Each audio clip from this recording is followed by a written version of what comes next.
రేవంత్ రెడ్డి నేను ఎలాగో చిప్పుకూడు తిన్నా కాబట్టి కేటీఆర్ హరీష్ రావు కూడా చిప్పకూడు తినాలి, కేసీఆర్ కూడా చిప్పకూడు తినాలనే ఓ షాడిజం తోటి అధికారులను అడ్డం పెట్టుకొని నడిపిస్తున్న కేసు తప్ప ఇంకో కేసు కాదు.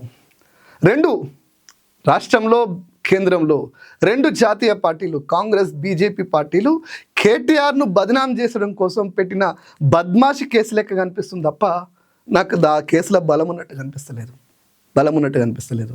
దీనికి అమ్ముడు అయినటువంటి రేవంత్ రెడ్డి ఇచ్చే యాడ్స్ కోసం బిచ్చాల కోసం అమ్ముడు అయినటువంటి తెలంగాణ మీద ప్రేమ లేనటువంటి కొన్ని మీడియాలు కథనాల మీద కథనాలు పుంకాలు ఇస్తున్నాయి.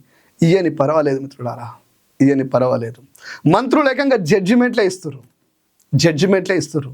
అవగాహన లేని అవినీతి పరులు లాంటి వాళ్ళు బొంగులేంటోళ్ళు బాంబులేంటోళ్ళు జడ్జిమెంట్లే ఇస్తున్నారు. ఆల్రెడీ మన మంత్రివర్గంలో పొన్నం ప్రభాకర్ అవినీతి జరగలేదన్నా కూడా కొంతమంది జడ్జిమెంట్లు ఇస్తారు. వాళ్ళ షాడిజాన్ని ప్రదర్శిస్తారు, వాళ్ళ నటన కౌశల్యాన్ని ప్రదర్శిస్తారు.